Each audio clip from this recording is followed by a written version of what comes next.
In less than 48 hours, Buffalo Bills fans will stream into Highmark Stadium for the only home preseason game of the year. We're following big changes in terms of traffic, parking, and tailgating ahead of Saturday's 1 o'clock kickoff against the Colts. And there's also big news tonight to discuss in terms of what's happening next door at the site of the new stadium. Let's start here with getting you to and from the game on Saturday. Team lots will open at 9 o'clock in the morning, but if you're headed to the stadium a bit closer to kickoff, Orchard Park Police remind fans to give plenty of extra time because remember, you're also going to have the Erie County Fair going on nearby. Now, today we heard directly from the Bills organization about those concerns. Andy Major, Vice President of Operations and Guest Experience, took questions from reporters at training camp. He said this past Friday's return of the blue and red game was a bit of a test run, but that was only about 35,000 people, half of what would be a sellout crowd, and you didn't have the fair to factor in. We talk with Erie County Fairgrounds folks, and they're great partners of ours, and we work really closely with the sheriff's team and a lot of different people on this. The good news about Saturday is it's a 1 o'clock game versus a night game.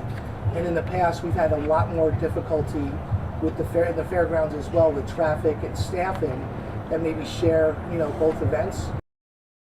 Okay, so you'll give yourself a little extra time to get down to Orchard Park. What about parking? Fans know that there is a big hole in the ground. That's where the new stadium is going to go. But the Bills say there will technically be just as many parking spots available as last year. How is that possible? Well, no RVs and campers. This year, they're not going to be allowed in any of the Bills lots. So we have spoken with all the camper slash RV owners. They're all season ticket holders. They understand what we're going through. We're trying to maximize the number of spaces for fans to park. And we are bringing the camper lot back in 26, right? So when the project's over, they know it's coming back. Andy Major went on to say that many RVs and campers will likely park in neighborhood lots, so that's going to change really the tailgating vibe. Another parking change is that the bus and limo lot has been reduced in size, and a lot of game day staff where 3,000 employees usually park, that will now be open for fan parking. Staff members will now actually park at ECC's campus. Well, in terms of the new stadium that we mentioned, only 3 months after breaking ground, the Associated Press reports construction costs are already over budget by about $300 million. Remember, the team is required to cover any overruns beyond the initial budget of $1.4 billion. But could the extra cost lead to changes or a delay in the timeline? Senate Majority Leader Chuck Schumer was at training camp today, playing around with some of the Bills players. 2 on Your Side's Adam Bonini asked him about the potential impact of this. What I've told Mr. Pagula, what I've told the Bills organization, what I've told the governor is, whatever you need from me, call me. And every so often they do about one thing or another. But, I have a great deal of confidence. There are always bumps in the road in a massive and important project like this. But I have confidence that the stadium will be built, and it's got to be built soon. For some perspective, the estimate was $1.4 billion last March. By this June, around the groundbreaking, it went up to $1.54 billion. And the AP sources now estimate it's at $1.65 billion and approaching $1.7. The Athletic has actually reported it's likely to hit a couple $100 million beyond that. Joining us live right now is the man behind this new reporting, John Wawrow with the Associated Press. John, always good to see you. Appreciate you taking some time for us. And we've said it over and over again that taxpayers apparently are not on the line for these cost overruns.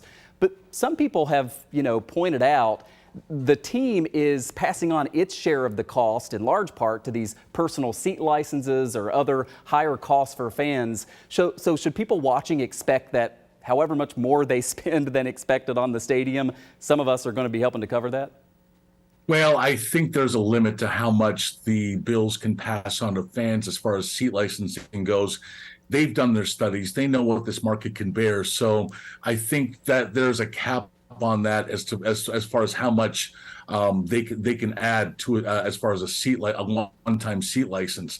Now, what's curious is they've not released those prices yet, and I think that's going to be coming in a couple of months because as John Roth, the new Bills COO, told me, he didn't entirely dispute the projections of $1.7 billion, but he said it's too early and premature and speculative to actually go there because the contracts and the financials aren't out yet.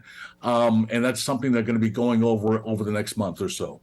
John, considering this is already, as we mentioned, hundreds of millions over budget, to make up the difference, do you anticipate the project will be scaled back in any way? I mean, I don't think it's going to get smaller, right? It's already down to 60,000 seats or so, but might they decide maybe some of the more expensive perks of the new stadium go away, or do you think they just absorb the extra cost? There are some things you could probably scale back on, be it tables, number of bathrooms, or just some of the secondary stuff that maybe the press box. I'm sure they'll go after the press box. But a lot of things such as concrete prices, steel prices, labor prices, and a lot of things that go into a stadium under NFL rules, be it barriers, security stuff. Those are locked in. So I'm not exactly sure how much they can cut as far as that. There are some things they can cut. How much they can save, that much I'm not sure, and I'm not sure they know that at this point, because let's remember, John Roth and his new team at PSC have just took over 3 weeks ago, and they've inherited really what's been something that's been thrust in their lap by the people who negotiated this deal on the PSC side. John, finally, as you talk to your sources, do you get a sense that 1.7 billion is probably the high mark, or considering we're still years out from this being done, might that projection go even higher than that? And second part of this question, do you think it impacts the timeline when things get more expensive? We mentioned labor costs and the cost of purchasing equipment and that sort of thing. What if they run into not being able to get those things on time? Do you think there are concerns about getting this done in time for the 2026 season? I think the urgency is even more to get this thing done, to start generating money out of this new stadium, because the timeline is not going to change. I can't see it change at all, and this stadium should be open by 2026. Costs or no costs, overruns or no overruns, they're still going to be looking at opening this thing in 2026. The one thing that you want to keep your eye out for is how the overruns will affect ancillary things, be it do the Pegulas cut staff at the Bills? Do the Pegulas cut staff at the Sabres? How are the Sabres affected? How are the Bandits affected? If these overruns do go this high, there will be some cost-cutting measures, I'm sure, in other places. So that's something to stay tuned for.